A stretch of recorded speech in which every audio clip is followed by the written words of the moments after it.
the WNBA title and getting their rings, the Indiana Fever still were the laughing stock of the league for opening weekend. Okay, so it looks like Indiana Fever Lexie Hull had some things to say about what's to come with head coach Stephanie White. This is courtesy of Athlon Sports. It says Fever star Lexie Hull bracing for punishment after Wings game. Punishment. This is interesting. Nobody expected the Indiana Fever's internal collapse to accelerate this catastrophically, but the front office just pushed fans past their breaking point. What was supposed to be a standard roster adjustment completely backfired the moment they signed yet another guard, igniting an absolute firestorm of fan fury across social media. Supporters aren't just confused. They are outright hostile, demanding to know why the organization refuses to secure physical interior help or elite defensive protection for Caitlin Clark while she takes an absolute beating on the court. The narrative instantly shifted from tactical incompetence to outright negligence, with fans screaming that the front office and Stephanie White are actively failing their franchise cornerstone. Just as the online backlash reached a fever pitch, a viral clip of Lexie Hull dropped a match into the powder keg. Her visible exhaustion and loaded body language exposed deep, undeniable locker room friction. As one of Clark's fiercest allies, Hull's raw frustration confirmed everyone's worst fears about this team's broken culture. Now, with damning footage of botched possessions and chaotic rotations resurfacing, it's glaringly obvious that the Fever are spiraling out of control from the inside out. It's crazy. It's crazy how winning players and winning coaches seem to get it, but someone like Stephanie White, Kelsey Mitchell, people who have never won anything, don't seem to understand. Stephanie White, I believe, is being exposed as one of the most overrated coaches in this league. And Olivia Miles and Cheryl Reeves just exposed. Folks, if we're going to get people for our developmental spot, if we're going to sign them and they're fringe WNBA players, might as well have gotten Kate Martin at that point. If we're going to take a chance on Bree Hall, we might as well have taken a chance on Kate Martin at that point.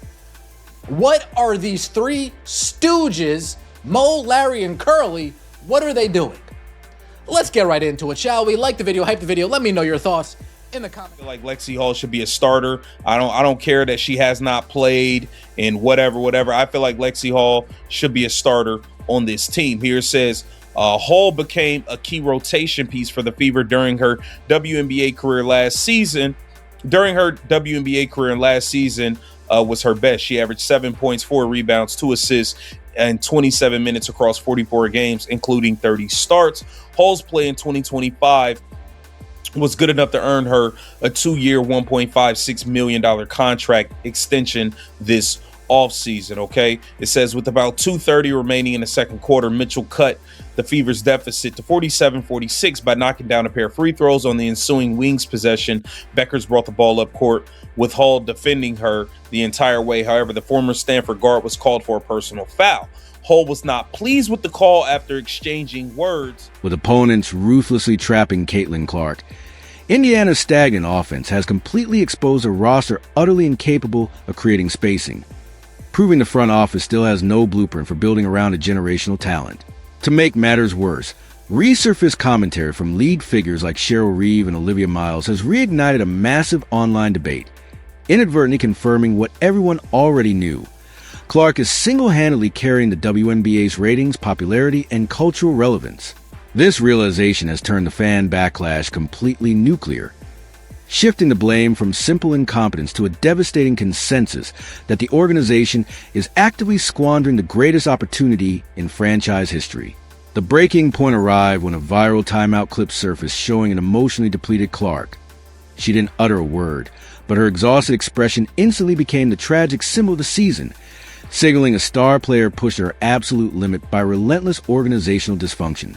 Now, the crosshairs are locked squarely on Stephanie White, with furious sports media pages and hostile fans demanding immediate termination, convinced the head coach has permanently lost both the fan base and the locker room. Hands who can grab everything. And obviously when Fee gets back, I heard she's got the best hands of them all. So I'm excited to drop some more dimes to her for sure. You see that? When Fee get back, I get to drop more dimes to her. The ball is still going to be in my hands. Now,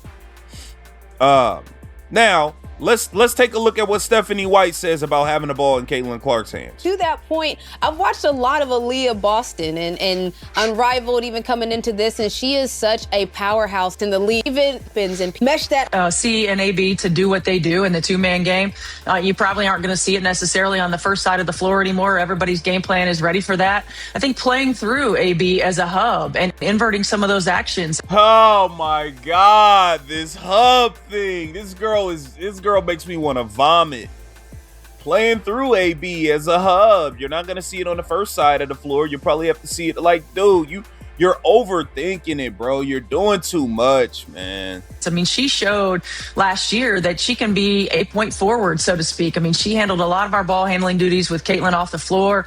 We want to play through her. We want those two to be able to play off of one another. But we also got to create space for Kelsey Mitchell. I mean, Kelsey Mitchell is an elite guard who can get her shot off at any time. Defensive coach Stephanie White, the defense shouldn't look this bad. They should not look this bad under any circumstances. It's your job to make sure the defense does not look this bad. You're supposed to be a defensive coach. And all you have found, the only thing you have done is come in and completely screw up the offense. You've come in and completely ruined the offense. Yes, they scored 100-some points.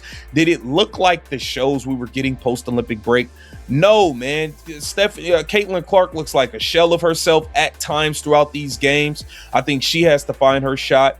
But I feel like the rotations are bad. Why did Ty Harris play 4 minutes? That was a wasted 4 minutes.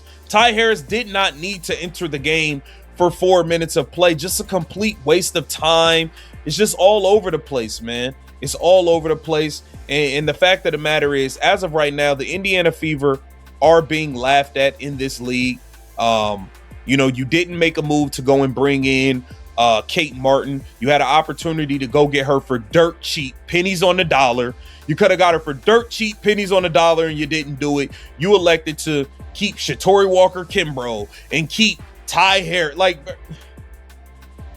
where's Justine Passat? Like we need to do something here. Okay, it's just bad. This team shouldn't look like this early. They look out of shape. Okay, they look like they were gasping for air. Now, granted, it's the first game, but damn. The explosive fallout from Lexie Hull's raw, defeated post-game reaction has amplified the pressure on Indiana to a dangerous boiling point, turning the franchise into an absolute pressure cooker.